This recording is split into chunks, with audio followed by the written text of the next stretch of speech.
The United States' approach to drug cartels, particularly President Trump's recent actions, is causing significant diplomatic friction and concern across Latin America.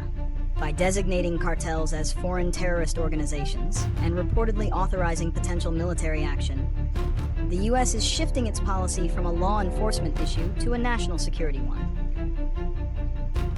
This move is widely seen by Latin American leaders and citizens as a dangerous return to a history of U.S. military interventions that have destabilized the region.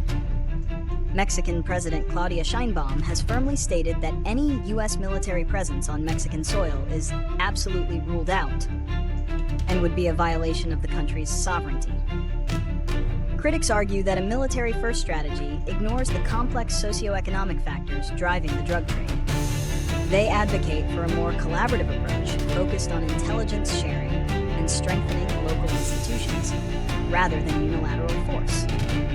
The current state of this issue is a tense standoff, with the U.S. signaling a more aggressive stance and Latin America pushing back against what it sees as a threat to its autonomy and stability.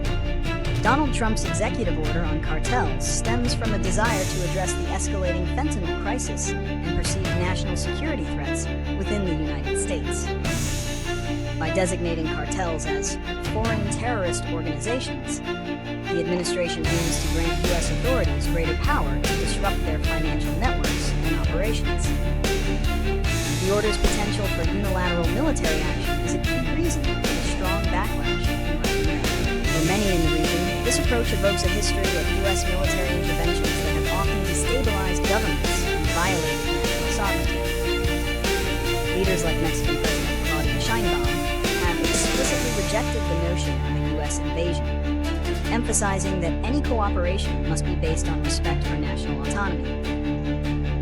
They fear that a military-first strategy could be counterproductive, leading to increased violence and humanitarian crises, while failing to address the underlying socio-economic factors that fuel the drug trade.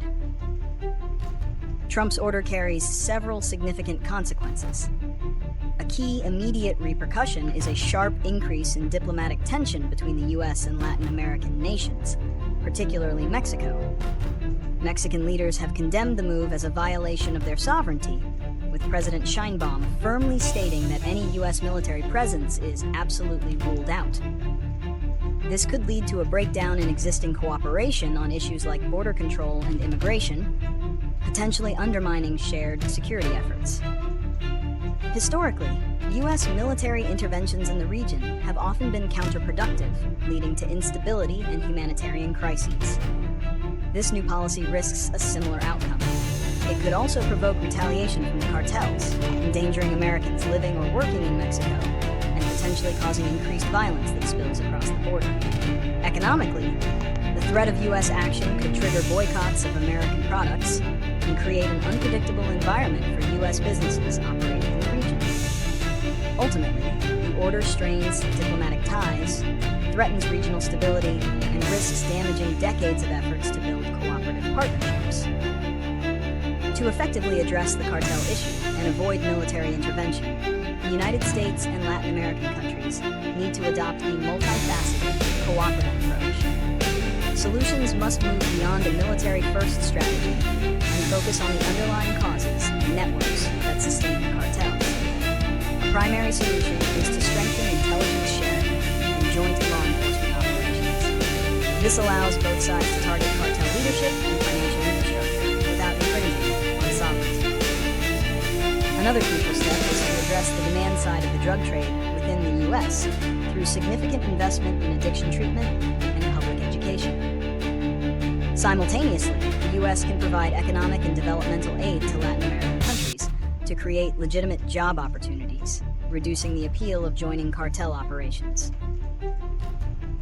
This collaborative framework respects the sovereignty of all nations involved and focuses on long-term stability rather than short-term militaristic victories that often lead to more violence.